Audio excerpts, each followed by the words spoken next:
세상에서 또 한 가지 잘못되고 억울한 일을 본다. 그것은 참으로 견디기 어려운 것이다. 하나님이 어떤 사람에게는 부와 재산과 명예를 원하는 대로 다 주시면서도 그것들을 그 사람이 즐기지 못하게 하시고 엉뚱한 사람이 즐기게 하시니 참으로 어처구니가 없는 일이요 통탄할 일이다. 사람이 자녀를 100명이나 낳고 오랫동안 살았다고 하자. 그가 아무리 오래 살았다고 하더라도 그 재산으로 즐거움을 누리지도 못하고 죽은 다음에 제대로 묻히지도 못한다면 차라리 태어날 때 죽어서 나온 아기가 그 사람보다 더 낫다. 태어날 때 죽어서 나온 아이는 뜻없이 왔다가 어둠 속으로 사라지며 그 속에서 영영 잊혀진다. 세상을 보지도 못하고 인생이 무엇인지 알지도 못한다. 그러나 이 아이는 그 사람보다 더 편하게 안식을 누리지 않는가. 비록 사람이 1000년씩 2번을 산다고 해도 자기 재산으로 즐거움을 누리지도 못하면 별 수 없다. 마침내는 둘 다 같은 곳으로 가지 않는가. 사람이 먹으려고 수고를 마다하지 않지만 그 식욕을 채울 길은 없다. 슬기로운 사람이 어리석은 사람보다 나은 것이 무엇인가. 가난한 사람이 세상 살아가는 법을 안다고 해서 무슨 소용이 있는가. 이것 또한 헛되고 바람을 잡으려는 것과 같다. 가지고 있는 것으로 만족하는 것이 욕심에 사로잡혀서 헤매는 것보다 낫다. 지금 있는 것은 무엇이든지 이미 오래전에 생긴 것이다. 인생이 무엇이라는 것도 이미 알려진 것이다. 사람은 자기보다 강한 이와 다툴 수 없다. 말이 많으면 빈말이 많아진다. 많은 말이 사람에게 무슨 도움을 주는가. 그림자처럼 지나가는 짧고 덧없는 삶을 살아가는 사람에게 무엇이 좋은지를 누가 알겠는가. 사람이 죽은 다음에 세상에서 일어날 일들을 누가 그에게 말해줄 수 있겠는가. 할렐루야, 아름다운 새날입니다.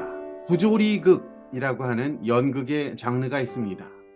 어렵고 모호한 일들, 이해 불가능한 우리 인생의 일들에 대해서 다루고 있는 연극입니다.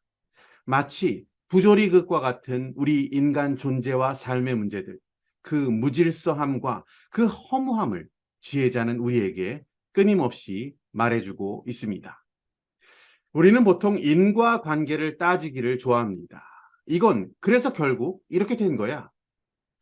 하지만 우리 인생이란 것은 그런 논리로 잘 설명이 되지가 않습니다. 우리가 예상하지 못한 안타까운 많은 일들이 있습니다. 부조리한 상황들, 불행한 일들이 많이 벌어지는 세상에 살아가고 있습니다. 지혜자는 6장 말씀을 통해서 인생에 이해할 수 없는 그 몇 가지 일들을 제시하고 있습니다. 어떤 사람에게는 하나님께서 부와 재산과 명예를 넉넉하게 허락하셨습니다. 하지만 그것을 자신이 누리지 못하고 다른 사람이 누리게 되는 경우도 있습니다. 어떤 경우는 움켜쥐고만 있다가 결국은 다 놓고 가게 되는 그러한 인생의 일들도 우리는 듣게 됩니다. 얼마나 덧없고 얼마나 무의미한지 모릅니다. 또 3절 말씀부터 보시면 어떤 사람이 많은 자녀를 두고 또 건강했다고 합니다. 장수했습니다. 하지만 사는 날 동안 즐거움을 누리지 못하며 사는 경우, 또는 죽어서 제대로 묻히지도 못하는 경우도 있다라고 한다면 그 사람이 수천 년을 살았든 그게 무슨 의미가 있겠느냐, 이렇게 반문하고 있습니다. 계속해서 7절 말씀부터 보시면 사람의 끝없는 욕구와 욕망에 대해서 말씀하시고 있습니다. 먹어도 그 식욕을 다 채울 길이 없습니다. 우리 인간의 욕망이란 것은 충족을 모릅니다. 잠시 만족을 느낄 수는 있겠지만 그것은 잠시일 뿐입니다. 지혜자는 이러한 인생의 허무함에 관한 그 해결책을 10절 말씀부터 제시하기 시작합니다. 지금 있는 것은 무엇이든지 이미 오래전에 생긴 것이다. 인생이 무엇이라는 것도 이미 알려진 것이다. 사람은 자기보다 강한 이와 다툴 수 없다.